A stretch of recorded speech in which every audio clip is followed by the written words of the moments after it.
બીજાપુરમાં સુરક્ષા દળોને મળી વધુ એક મોટી સફળતા। 45 લાખનો ઇનામી વોન્ટેડ નક્સલી મેલારાપુ અડેલુ ઠાર। છત્તીસગઢના બસ્તર વિભાગના બીજાપુર જિલ્લાના રાષ્ટ્રીય ઉદ્યાન વિસ્તારમાં દળો અને નક્સલીઓ વચ્ચે થયેલ એન્કાઉન્ટરમાં વધુ એક નક્સલી ઠાર મરાયો છે। સતત બીજા દિવસે વધુ એક વોન્ટેડ નક્સલી નેતા મેલારાપુ અડેલુ ઉર્ફે ભાસ્કરને દળોએ એન્કાઉન્ટરમાં ઠાર માર્યો છે। તે તેલંગાના રાજ્ય નક્સલી સમિતિનો પ્રભારી હતો। ઘટના સ્થળેથી એક AK-47 રાઇફલ મળી આવી છે। તેના માથે 45 લાખ રૂપિયાનું ઇનામ હતું। ગુરુવારે આ જ વિસ્તારમાં સૈનિકોએ નક્સલી નેતા સુધરકરને ઠાર માર્યો હતો, જેના માથા પર 1 કરોડ રૂપિયાનું ઇનામ હતું।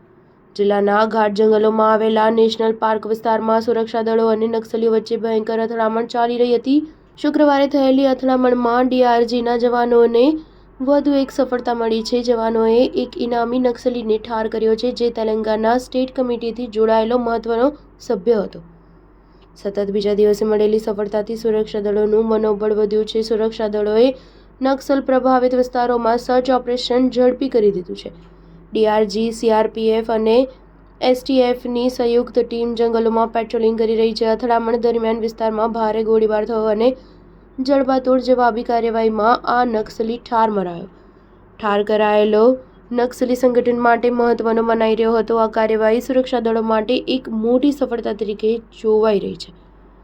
વિસ્તારમાં હજુ પણ સર્ચ ઓપરેશન ચાલી રહ્યું છે અને શક્યતા છે કે હજુ કેટલાક નક્સલી જંગલોમાં છુપાયેલા હોઈ શકે છે। સ્ટાર ન્યૂઝ 7 હંમેશા સચ્ચાઈની સાથે।